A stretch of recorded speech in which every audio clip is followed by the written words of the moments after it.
Y'all, was Elon Musk honeypotted by Israel with this whole Ashley St. Clair situation? I know it might sound crazy, but follow me here. Now, Ashley, who's a conservative influencer, shocked the world when she announced that she has had Elon Musk's baby. And allegedly, this baby is 5 months old, more or less. Now, Elon Musk having a kid out of wedlock isn't really all that surprising. The man got 13 kids, got like 15 baby mamas.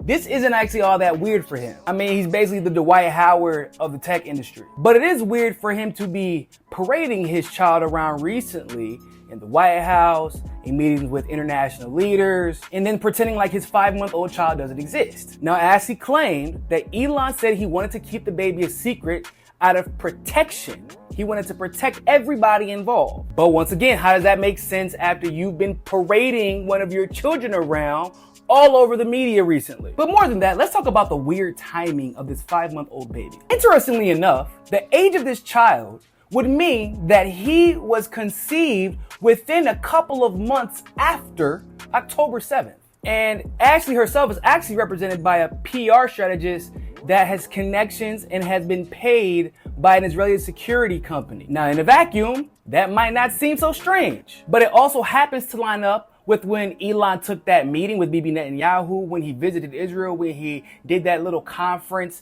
with Benjamin Shapiro, and basically threw all of his free speech principles out the window to censor whoever on behalf of Zionists. And throughout this last year, little did we know, he had political ambitions. And this particular PR agent happens to have represented several of Trump's allies in the past. Now, even though this baby was born 5 months ago, somehow, just recently, just this last weekend, the tabloids somehow managed to get a hold of the truth and decided to release it after the results of the campaign. Now, I wonder what would have happened if this information came out while Trump was running for office, while Elon was campaigning on behalf of Trump, and how that conservative base would have received the news that yet another baby was being born out of wedlock by Elon Musk while he was in an active relationship with the actual director of Neuralink, which is a whole different conversation. Would it have killed the Trump campaign? Probably not.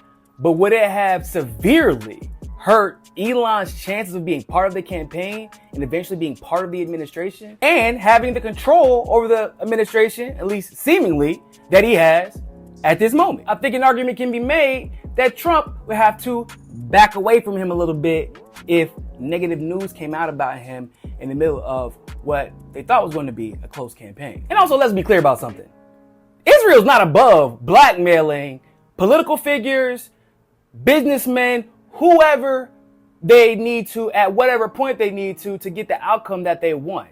And if you're going to be in charge of the most popular social media company in the world, did you think that you were going to be excluded from that list of blackmailees? This is the same Israel who Epstein was working on behalf of. This is the same Israel who Ghislaine Maxwell and her father were working on behalf of. This is the same Israel who, with a phone call, could get you hired or fired in a moment's notice. So I would absolutely not rule out the possibility that Elon Musk was honeypotted, and that's why he wanted to keep this quiet. But who knows, maybe Elon Musk is the exclusion to the rule, and he's the only politician in damn near all of Washington to not be blackmailed and controlled by Israel. Maybe he's an exclusion to the rule.